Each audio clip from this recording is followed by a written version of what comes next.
In this review then, guys, I take a look at the 2010 MCU movie, which is also the sequel to the 2008 Iron Man movie. This is Iron Man 2, so without further ado, let's get into the third installment of the MCU. Let's get into it.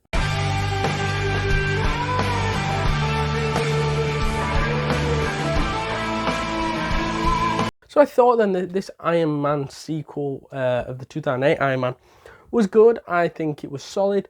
However, I don't think it quite reached the heights of the Iron Man 1, but I do think that this movie gets hated on way too much. I don't think it was a bad sequel. I think it was quite funny. I think it showed a different side to Tony, a bit more wilder than even in the first movie, I feel, because he wasn't taking anything seriously, but I think he knew that he was dying from the thing in his chest as well, that he had to find out a different element. And I think this really showed a guy that was like, I don't give a fuck, probably going to die, just live the rest of your life how you should. And at the same time, he's also got to think about this new villain on the horizon, Whiplash, who's got the same tech as Tony Stark, so to speak, and has the powers and has the brain ability to be able to match Tony Stark with a few little things. So on Whiplash, I don't really think he does much to, wow us as the fans as a villain, because I don't think he's that of a big threat to Tony. Of course, he's made a suit which looks quite scary and harmful to anybody. However, necessarily speaking, I expected more from Whiplash, and I think that he really didn't go toe-to-toe with Tony as you would think. He's got the brain power to go against him, he's got the inventions to go against him, but I just feel like he was defeated easily. And especially go back to the racetrack incident where Tony gets attacked on the racetrack, and you would expect more of an effect on Tony and his family there.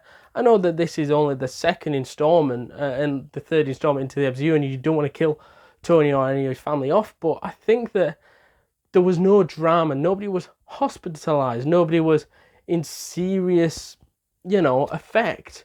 And I think that reason, it didn't really feel like he was ever going to be a threat on Tony as a person. Whereas at least with Obadiah, he showed that he was capable of hurting Tony as he uses that thing on his ears, where it makes his ears bleed and makes him paralyzed at least for 5 minutes while he goes and nicks his arc reactor, and that showed his brutalness. But in this one, I never saw his brutalness. I never saw that at all. He never felt like a threat. He always felt like Tony was always going to come back from his illness, and Rhodey was always going to be by his side to defeat him. So I just think that I don't know whether it was the actor playing him or the storyline surrounding him. It just didn't work for me I just didn't think he was a threat to anybody. Even though he killed guards, I don't really necessarily think that he showed his ruthlessness in this particular movie. That's my opinion, and I don't think he was a cracking villain in Phase 1 of the MCU. I also thought that the introduction of Black Widow, also known as Scarlett Johansson, or Natalie Romanoff in this one, or Natalie Rushman, or Natasha Romanoff, all these names that she's got, it's Black Widow anyways, and she's introduced into the franchise in this movie as sort of like an undercover worker in Tony's organisation, very close to Pepper.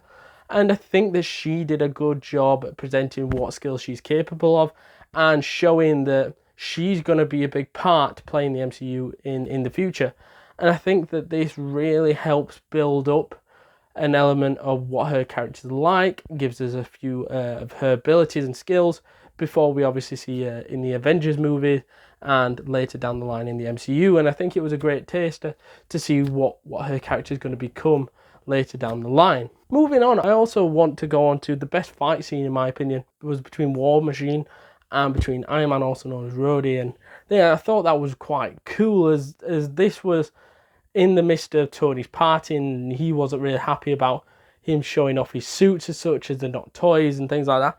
So they end up having a fight, and I think that was the best part of this movie. And that's not me hating on this movie, I just think that was legit the best part of this movie, as it was two machines going at it, fighting for the first time, as we don't really see anything like that until Iron Man 3, really, where there's two big machines going at it again, and even in the Age of the Ultron movie as well. But yeah, I think this was good. I thought that Tony working well with the new sort of Rhodey was good. I felt they had very good chemistry. On the Rhodey situation as well, I felt that Don Cheadle did really well, considering the fact that he had some big boots to fill in Terrence Howard, who was the first Rhodey in Iron Man 1, and I think that he really made the character of Rhodey his own. He weren't the same Rhodey as 1, he felt a little more bitchier than the one in Iron Man 1, but at the end of the day, that was down to Tony and Terrence not getting along in the first Iron Man movie, so the recast in the second movie. But that also shows that there must have been a problem in the early MCU, as they had to replace 2 of their main characters in Iron Man 2 and Incredible Hulk, as in the Incredible Hulk. That was the last one of Edward Norton, who was sadly replaced, and so was Terrence Howard in Iron Man 1 was replaced in Iron Man 2 with Don Cheadle. And I think that Don Cheadle really stepped it up. He was quite funny in parts as well. I think that he really made, like I said, made the character his own, and I think that he cemented himself as Rhodey moving forward. And I think that it was always going to be hard for him to adapt because of that reason of Terrence Howard being the previous Rhodey, but he rolled with it, and I think that throughout the MCU you just sort of forget